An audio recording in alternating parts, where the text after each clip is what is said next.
Hi guys, investigations of the rate of transition through a consonant-vowel consonant shows that persistent people who stutter voiced vowel sounds after plosive consonants many times are slower than fluent speakers.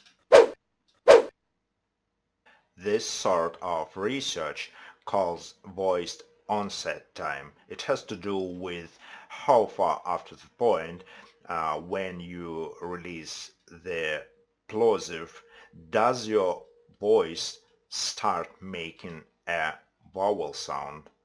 People who stutter often have serious problems with consonants, especially with plosives and voiced consonants.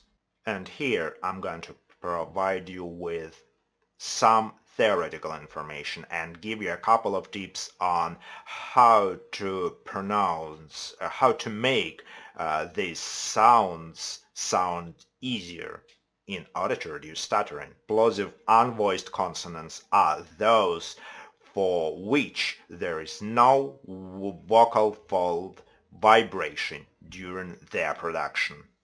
Besides, palatalization occurs in English like t sound becomes ch sounds. For example, I got you or what you did. But even without palatalization, have you ever noticed that plosive unvoiced consonants are so very different in English because of aspiration?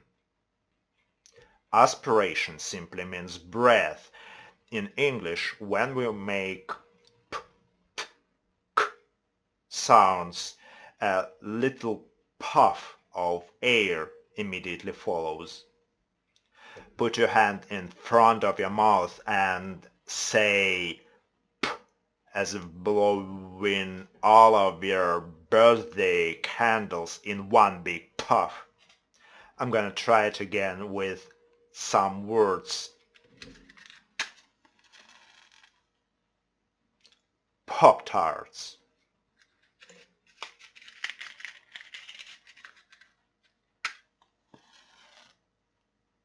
candy cane,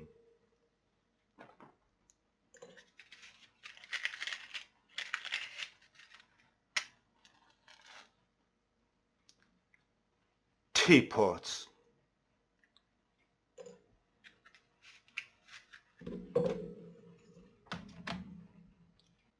If you are an English speaker, a lot of breath should pop out, but in many other languages it would have been pronounced unaspirated. But now let's return to stuttering. For people who stutter, plosive unvoiced consonants often pose some challenges by reason of the vocal folds aren't vibrating when we form these sounds. And as expiratory airflow begins, the intonation of the vowels that follows unvoiced consonants can be off. So it takes more force than usual in order to turn your vocal folds on, and muscles of your respiratory, vocal and articulatory system can be experienced more tension than usual. If you're interested to know how is our respiratory, vocal and articulatory system works, welcome to watch this short video on my channel. I'll put the link at the end of this video. So when we are faced with this challenge, we need to be prepared.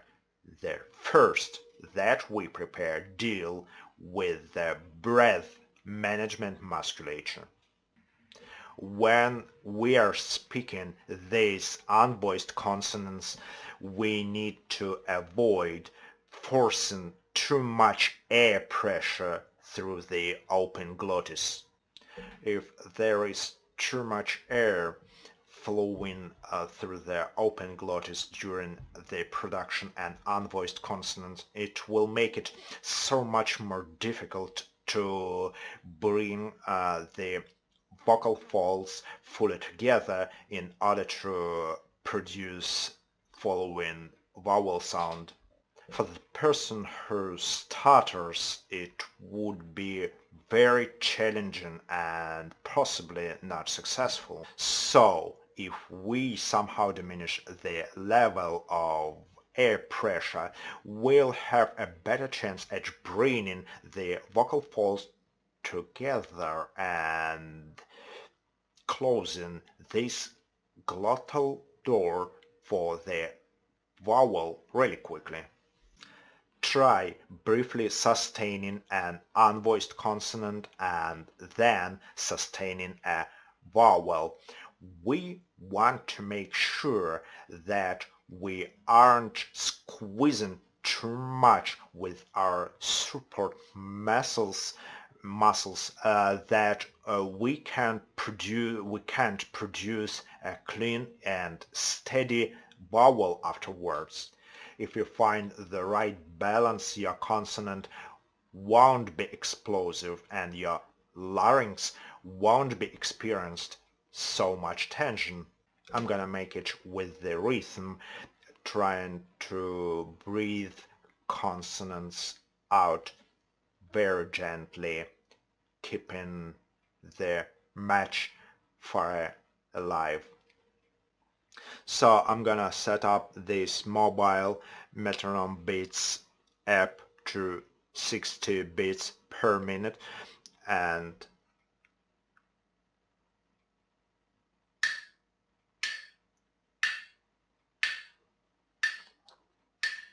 well, now I'm taking the match.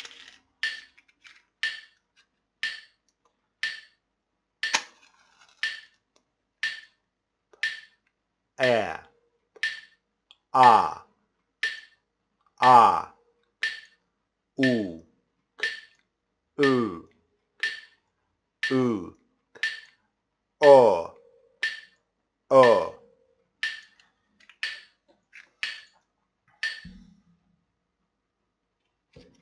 So I was trying to produce these consonants really gently. Well, so now guys, we have a principle of not generating too highest of air pressure. The second trick is that we have to pre-tune our vocal tract and pre-shape it for the pitch of the following vowel that we desire before we begin our phrases.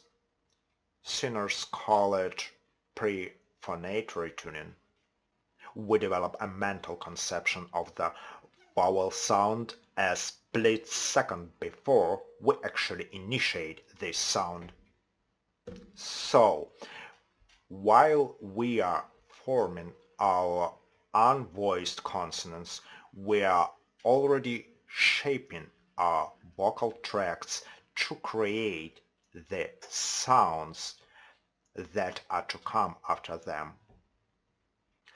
For example, ka. I'm tuning my vocal tract to the R. You may help yourself with gestures like that. Ah, or something. Ooh, ooh. Okay. Well, let's do it again. Ka. I'm tuning my vocal tract for the ah. Poo.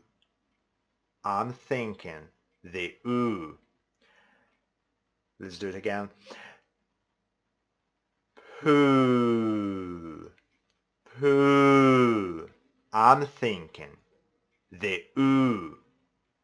The next step is we have to learn how to manage our breath pressure and articulatory organs tension. Initially, we have to reduce our plosive sounds to its shortest possible duration and its subtlest sound. First, try to speak words reducing unvoiced consonants to almost nothing, focusing on the clarity of the vowels. For example, pa, hu, ho, a, u, o, pa, u, o, pa, u, u, o, pa, u, o. Let me try it with some words again.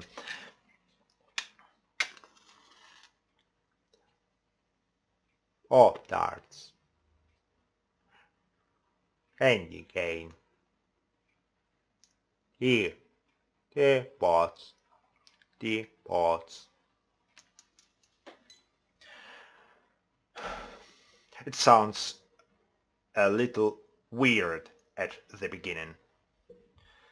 To be honest, it sounds completely unnatural, but then try to gradually reintroduce a bit more consonant in order to sound more natural. Your body will retain its muscle memory of the softer consonants, including how we form it up with our lips without using an excessive force. And gradually we will find the right breath pressure. Guys, thank you for watching. I hope this information has been helpful for you. If so, please like this video and subscribe to this channel so you'll know whenever I post the next video. This is Dr. Gu, former stutterer, speech-language pathologist and PhD. Take care, guys.